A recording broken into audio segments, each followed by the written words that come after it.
Taxpayers are spending billions of dollars a year to keep empty federal government buildings open as the majority of employees still work from home in some capacity. Joining us this morning to discuss how your taxpayer dollars are going to waste is Deputy Public Policy Editor for OpenTheBooks.com, Rachel O'Brien. Good morning, Rachel. Happy Friday. Good morning, Jen. Happy Friday. First, let's just talk about how many government workers are still doing their jobs from home or in a hybrid position. Yeah, the nation's capital is a ghost town. So only 6% of the federal workforce are in person full time. 1/3 of workers are home full time. And then there are others in between on a hybrid basis. So before the pandemic, only 3% worked remotely daily. Now we're at 33%. So this is from a new report that Open the Books helped Senator Joni Ernst of Iowa put together. We looked at the data from federal agencies. Buildings on average are 12% occupied. And a perfect example, Department of Energy building, they have almost 1 million square feet of usable space. Their estimated capacity is over 4,800 people, but only 8 people are there on an average day. Yeah, and as somebody who lives in the DC area, there's a lot of these empty buildings and they are beautiful, and it is some high profile and very expensive real estate that's just sitting there. How much is this costing federal agencies to lease, to maintain, pay the energy bills? Yeah, almost $16 billion a year. So not a single government agency is occupying even half of its office space. And we reported last year that $3.3 billion was spent buying brand new furniture for these abandoned offices between 2020 and 2022 at the height of the pandemic. So meanwhile, you have federal workers who are sort of spread around the country. They move to other areas, to other states. They're still claiming to work in areas with higher pay rates, so they're padding their paychecks.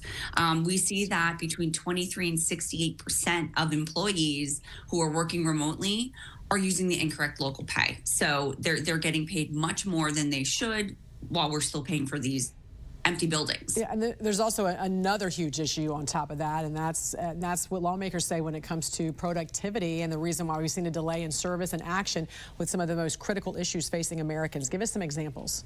Oh my gosh, there are backlogs and delays. There's unanswered calls and emails.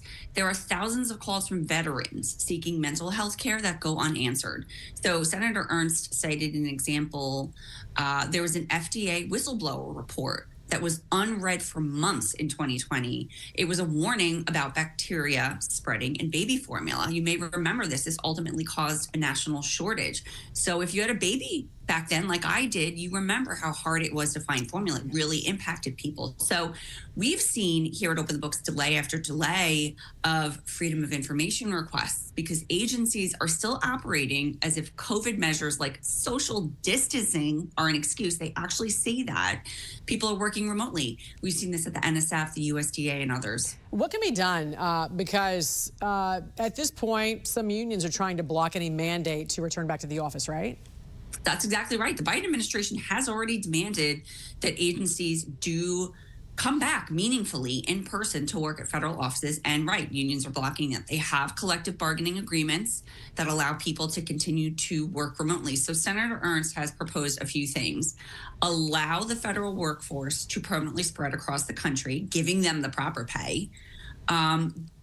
Take a use it or lose it approach to these federal properties, so taxpayers aren't paying for vacant buildings. You have to get rid of them if you're not using them.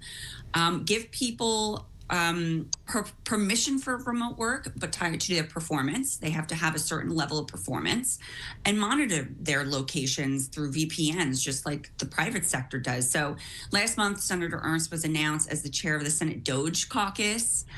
They'll collaborate with this new Department of Government Efficiency run by Elon Musk and Vivek Ramaswamy. They're going to take aim at this and other wasteful spending. So we're hopeful there will be some good solutions. This will be put to the end. It's not 2020 anymore. Right, exactly. There's always hope.